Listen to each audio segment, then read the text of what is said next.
So do you want to know what's wrong with Washington? It's total depravity. You want to know what's wrong with Hollywood? It's total depravity.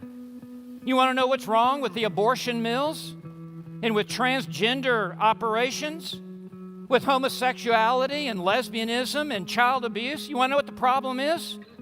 The problem is the human heart. Do you want to know what is driving pornography and racism and anarchy in the streets, and one country invading another country and slaughtering and killing innocent lives? There is only one answer, and it is total depravity.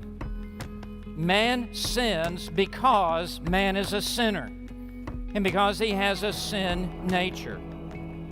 So this is the case that Paul has presented in Romans chapter 3. And what I love about the Bible is a straight talking book. It tells it like it is. And this is the realistic estimate of the human race. So we're ready for the verdict in the courtroom of heaven. In verse 19 and 20, we have the verdict. Paul has presented God's case, and now the gavel is ready to come down. And in verse 19 we read, now we know, and there's a note of certainty about this.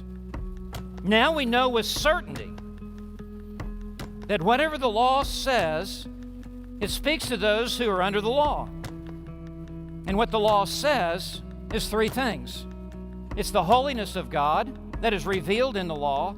It is the sinfulness of man that is exposed by the law. And it is the curse of sin, which is death.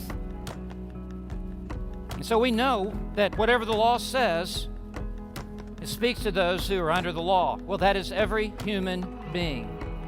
Whether they have heard the law or have not heard the law, that law is written upon their heart, as Paul argued in Romans chapter 2. And so here's the result, so that every mouth may be closed. This is such an overwhelming, slam dunk case that no sinner standing in the final judgment will even bother to offer an excuse by opening his mouth.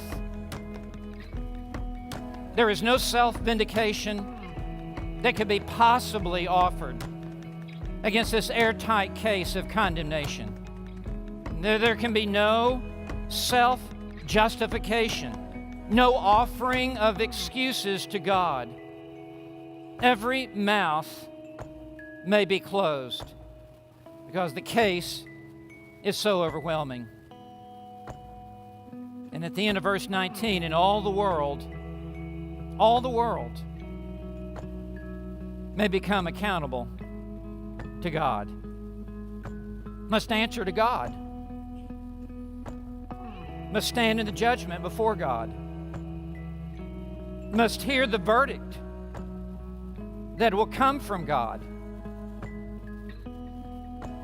And so verse 20, because by the works of the law, whatever man's attempts at self-righteousness, whether it be through his own efforts, whether it be through a false religion, whether it would be through human philosophy, whether it would be through secular humanism, whether it would be through whatever attempt to meet a standard that they perceive that God would have, he says, by the works of the law, no flesh will be justified.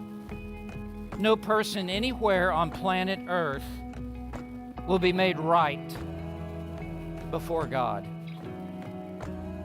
And he adds, in his sight, meaning all that matters is what's in God's sight, not what is in man's sight. He says, for through the law comes the knowledge of sin. And so the law makes sin known, but the law cannot save. This is God's case against humanity. This is God's case Whether, again, you grew up going to church, whether you never darkened the door of a church, this is all flesh condemned by sin.